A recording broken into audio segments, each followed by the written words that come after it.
The pieces on the Ohio State coaching staff are coming together, and the guy putting the puzzle together isn't going anywhere for a long time. Welcome to the podcast daily. It is Friday. That's Bill Landis. I am Austin Ward.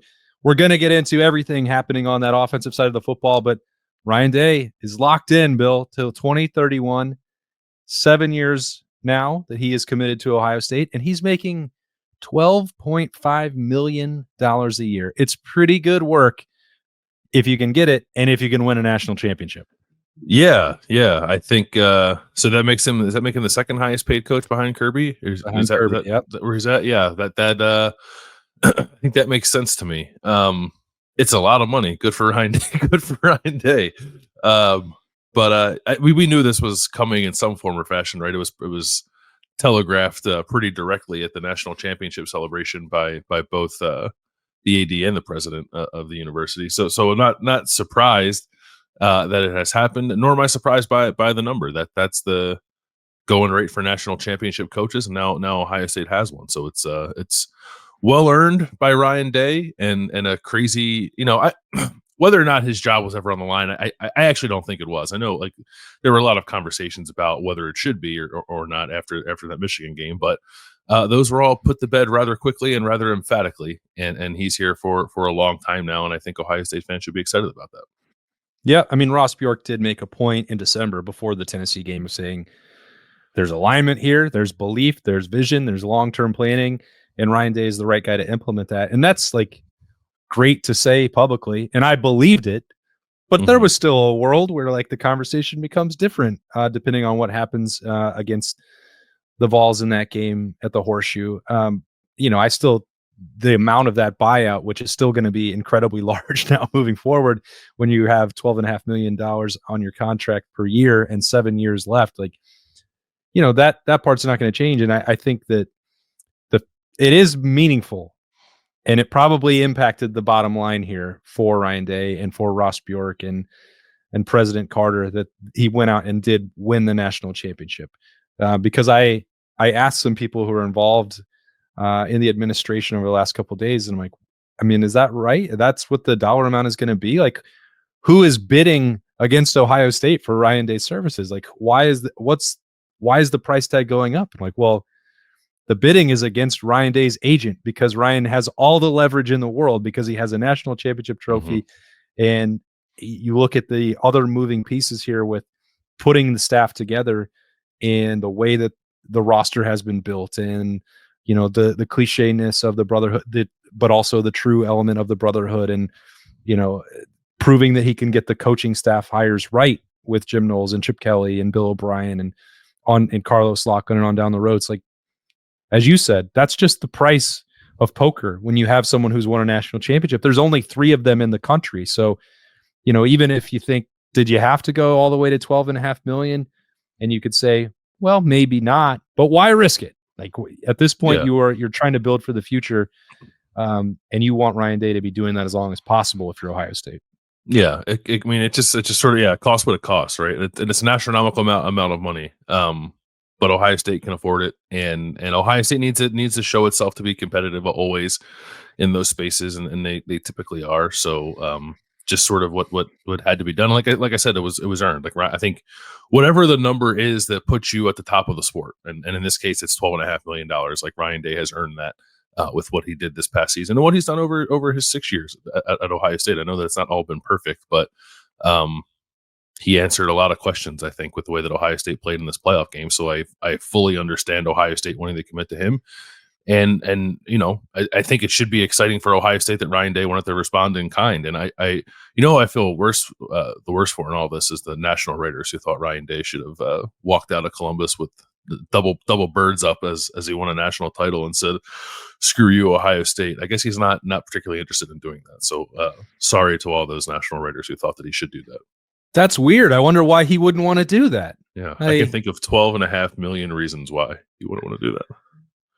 Even at that time, there were 38 million reasons for him not to do that. Right. I didn't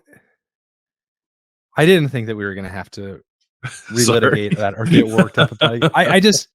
I don't understand why that be, like, not even just one person, like multiple people saying, you have one of the best jobs in, yes, one of the best jobs in college football that also comes with a lot of pressure and is very difficult. That's also what the money's for. So like, none of this had changed. It wasn't like Ryan Day got so burned out on people saying, you know what, you could be fired. You should be fired. I want you fired.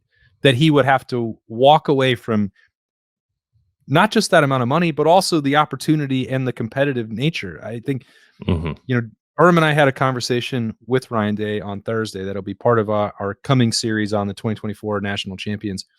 And there were a couple moments in there where he talked about himself as this competitive MFer. I think those are the words he used. I'll when we edit that and release that next week, I'll double check to make sure that that's accurate.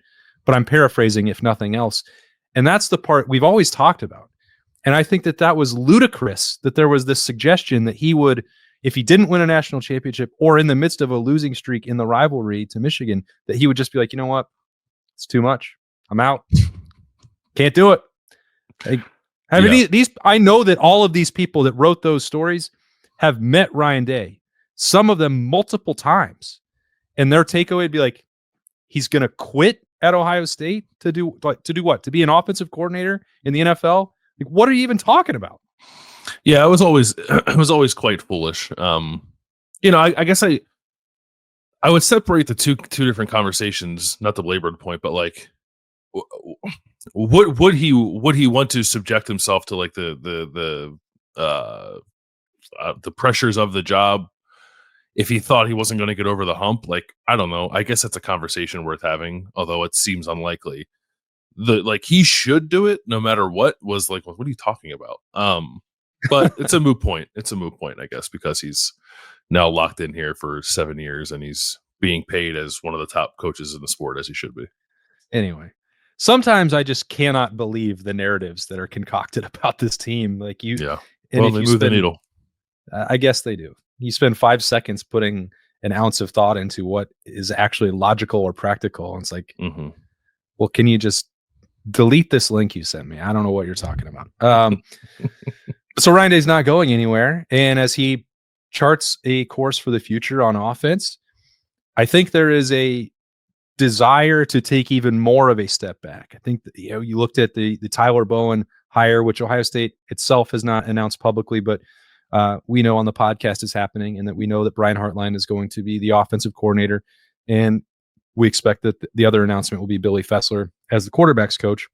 So we're going to treat those as fact, even if Ohio State has not publicly talked about those.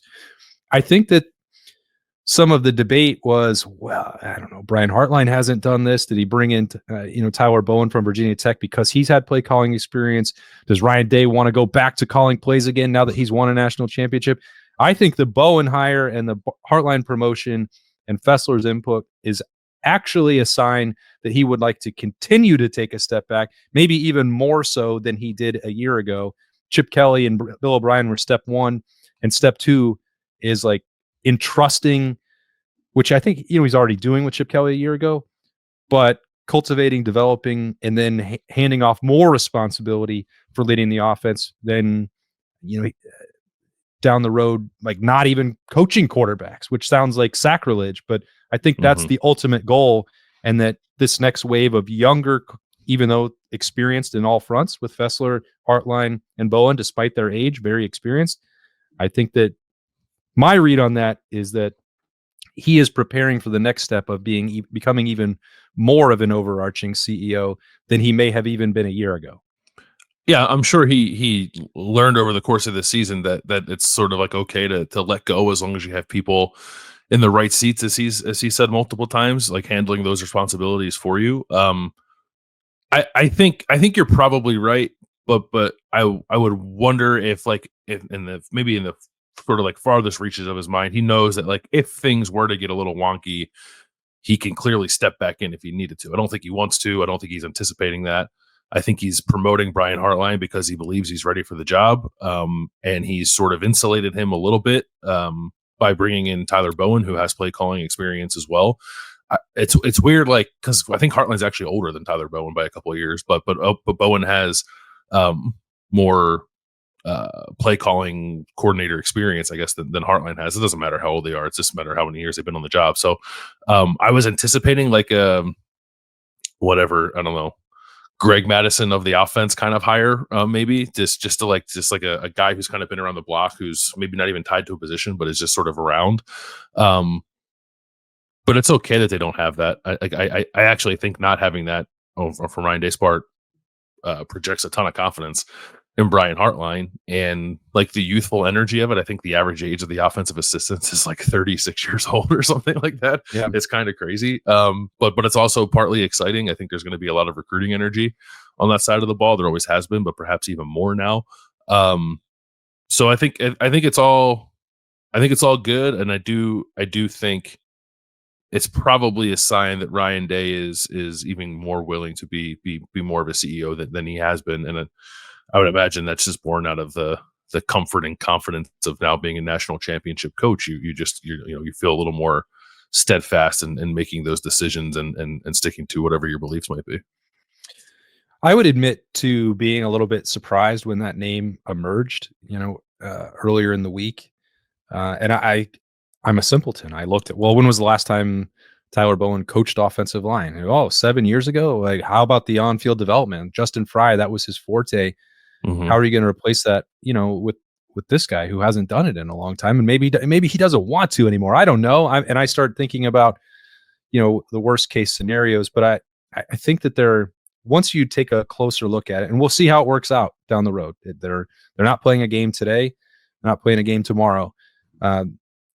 We'll see what actually transpires once they get through spring ball and once the season starts. But I think if you start to look at all the different factors that were considered, recruiting is obviously a younger man's game. That's the lifeblood of any program. Ohio State's not going to suddenly start filling up its entire roster through the portal. So if they can attack the offensive line group differently than they did under Justin Fry, okay, there you go. Then in another bucket, you have preparing for Brian Hartline to be the play caller. If Ryan Day wants to make sure that he doesn't give into the temptation and start doing that himself, well, you have the combination of Bowen and maybe even down the road Billy Fessler to insulate himself from that and not want to just immediately grab the reins. So that's a second bucket. And then you think about the way coaching staffs in college football are built now and the size and scope of them. If the first part of that I was concerned about, hands-on offensive line coaching and development, is or isn't Tyler Bowen's strength, I don't know. We'll find out down the road. You could still have both a veteran and someone who is working with players on the field in the capacity like Tim Drevno, or if they can't keep Tim Drevno in the program, which I think is maybe more likely that they do retain him now than I thought a week ago. Somebody else like Kevin Wilson, who I think has expressed some interest in doing the same thing that Drevno did a year ago. You have another person who has the gravitas and 20, 30, 40 years in coaching that you could put in the booth or on the field or coaching, during the week on the practice field. So I think once you take in the full picture, it's like, okay, I guess that makes a lot more sense than just narrowly focusing on, hey, did this person coach offensive line last year? Yes or no? And then moving forward. So I don't know maybe I'm just talking to myself about that, but I think I have a better understanding for why Bowen became the guy that Ryan Day locked in on than I did Tuesday or Wednesday. I think there are a lot of things that are interesting with Bowen. He's a run game guy, I think, first and foremost, that I think that'll pair nicely with Hartline and Fessler. Like I think you alluded to, like, it's worth mentioning, he was an offensive coordinator. He's 29, but he has been an offensive coordinator at the FBS level.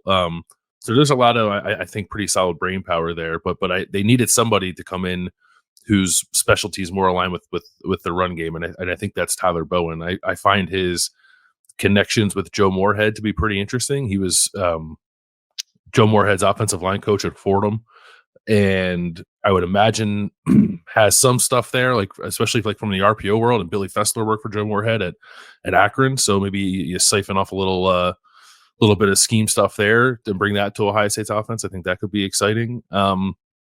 And the development piece is weird with Bowen. It's hard to evaluate because, as you said, he hasn't coached offensive line since 2017 at Maryland, and that offensive line wasn't good, but Maryland was terrible. So I don't even know. It was the second year, I think, of DJ Durkin. I think they won 4 games that year. So it's like they weren't good, but like what was the ceiling? Like how close did Tyler Bowen actually come to maximizing that group? I couldn't tell you. What I can tell you is like he developed tight ends pretty well. There's Ohio State fans maybe not be super familiar with the name Landon Tegwall, but I think Ohio State recruited him. He's an offensive lineman from Maryland who ended up going to Penn State. He was recruited there by Tyler Bowen, and he's been tweeting some stuff in the last couple of days, one of which was, and I didn't realize this, Tyler Bowen's last year at Penn State in 2020, he was a tight ends coach. He had 5 players in his room that got drafted. Well, he had 4 that have already been drafted, and the 5th is Tyler Warren, who's going to be drafted probably in the first round this year. And that's like, if you think about Penn State under James Franklin, maybe the most consistent position they've had has been tight end. Because like year after year, they seem to have a guy, and Tyler Bowen was coaching that position for, I think, 3 or 4 years there under James Franklin. So like that's something to me. And there's at least part of that should be translatable to offensive line development, because as you say, you're training a guy to be a left tackle and a wide receiver at the same time. So just take the left tackle part of that and extrapolate it out. So I think there's stuff there from the developmental standpoint to actually be fairly excited about. I understand some of the like maybe raised eyebrows just because he hasn't coached the position in a while, but he played it. And I think he's a good coach, and he played offensive line. And that would lead me to believe that like he'll probably be a pretty good offensive line coach. And I feel even more confident that he'll be a very good offensive line recruiter based off his body of work thus far. So it's not a guy that I was thinking about when Ohio State went into the world looking for an offensive line coach. But the more I've thought about it since the news came out the other day, like I actually think it makes a lot of sense and is fairly exciting. Yeah, that's what I was going to ask you, because it's not, you can't on February 7th say A, B, C, D, E, F, thumbs up, thumbs down. The grade is not going to come until August 30th and beyond. Mm-hmm. But it's like, when you looked at it, did the pieces make sense? And that includes not just Bowen, but how that fits with Brian Hartline calling plays, Ryan Day distributing out the rest of the responsibilities, delegating those responsibilities, Billy Fessler. Like the names, you're just throwing darts when you're putting these hot boards together, which is why, at least on the podcast daily, we don't like to really participate in that wild speculation until we actually know who real candidates are. This did seem to come together pretty quickly. So it's not a matter of surprise, not surprise. I just think does it, or success or failure at this point. It's like, does it make sense to you? And like, that's the, once you spend any amount of time and you try and remove, which is what I'm trying to do, is remove is this a sexy name? Did this person come from Notre Dame? Like, are they already a 2 million? Like, that's not really how this world generally works. But like, does it make sense? And I think for me, it does. Yeah. Can you see the puzzle pieces kind of fitting together? And I think I'd agree with you that I can. And like, we know it's actually Ohio State had an incredible coaching staff last year. And I'm not saying like they're positioned to be better, at least not immediately, but like if you can develop these young coaches and like harness that brain power for a couple of years, maybe that's hard in today's coaching business. I don't know, but like I know that it's hard at Ohio State to live anywhere other than like the immediate than what's going to happen this year. But there's also, like, in my mind, something exciting about a 38-year-old coordinator, a 35-year-old offensive line coach, a 29-year-old running backs coach, what's Keenan Bailey, like 28-year-old tight ends coach, and Carlos Laughlin's the old man because he's like 46, all like growing together for a couple of years, and what that might look like at a place that attracts the kind of talent that Ohio State does. So I think in terms of like expertise and philosophies, a lot of these pieces make sense. There is an assumed risk, I guess, when they're all as young as they are. But I also think Ohio State, coming off of a national championship, is in a spot where it's probably okay to maybe take a slight risk if you're banking on a lot of upside with young coaches who have, to this point in their careers, I think demonstrated that they probably have a pretty high ceiling. So why not try to tap into some of that at a place like Ohio State?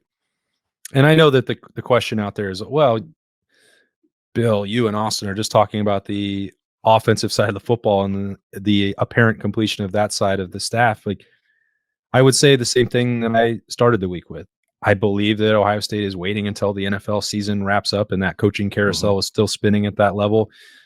Replacing Jim Knowles, that's also a very big decision. And if you don't have to have a sense of urgency on this specific day and 2 days before the Super Bowl, that's fine. I'm much more relaxed when it comes to that. I guess the national championship has a way of earning people way more benefit of the doubt with the way that they put together their staff and who they want to talk to and how many people they want to talk to. So we'll see how that goes. I mean, I know that we've got a number of questions on subtext about, what did Larry Johnson decide? What was the meeting like with Ryan Day over the weekend? I don't think Ryan Day, my understanding, didn't force a decision on that particular day. If Larry Johnson wants to look and wait and see who that next person is that Ryan Day wants to hire, and if he thinks that he can work with or alongside or however the delegation of that responsibility works out, Larry Johnson has the ability to take his time and chart his future if he wants to come back for one more year or not come back for one more year. I think that he's comfortable with either outcome, and I think Ryan Day is too. So, we don't have new names to report. We don't have a timeline for when that decision could come. And that's fine. I assume it will come when I'm at Disneyland because that's when Ryan Day likes to make his announcements. Probably. No, I think it's okay to have some patience there. Like, you're not in a major recruiting window. The second signing day just passed. You're not like in a spot where you're being super competitive with a bunch of other teams that are looking to hire coaches and finalize their staffs. Most places have done that. Like, you think about the normal timeline for like reconfiguring a staff. I don't know that Ohio State is actually moving all that slow. They just got done playing 2 weeks ago. so it's not, I actually think it makes sense that we're here, like, still waiting to see how all these pieces fit together. And the thing that maybe Ohio State needs most when it's trying to figure all that out and also like talk to players and talk to recruits is being able to project stability at the head coach position. And they were able to do that pretty emphatically with what they did for Ryan Day. So I just think that the rest of it will figure itself out. And I don't know that there's much reason to panic about that. I think it'll happen pretty soon. Agreed. And that will bring us to the end of another busy week covering Ohio State. It never slows down, and we will talk about the Buckeyes all year round, no matter what's happening. It's been nice to actually have a little content to get through this week, but we're at the end of it. This has been the Friday episode of the Podcast Daily. Got a couple days coming off. Hope everybody enjoys the Super Bowl. Good luck to the Chiefs. Good luck to the Eagles. Go Birds. And good luck to the refs. It should be... disagree with the first part, but yeah. Well, I don't really mean it all, but if you want the Chiefs to win, go to hell. Get some help. I don't know. But we'll see how Bill's mood is going to be next week. It's going to be it's the end of the football season, man. There's nothing sadder than that. But if there's another trophy on the way for the Birds, I think Bill will be a-okay with that. That would be a surprise that you could grade a thumbs up for sure. But enjoy that weekend. Thanks for spending the week with us on the Podcast Daily. He is Bill Landis. I am Austin Ward. We'll talk to you again on Monday.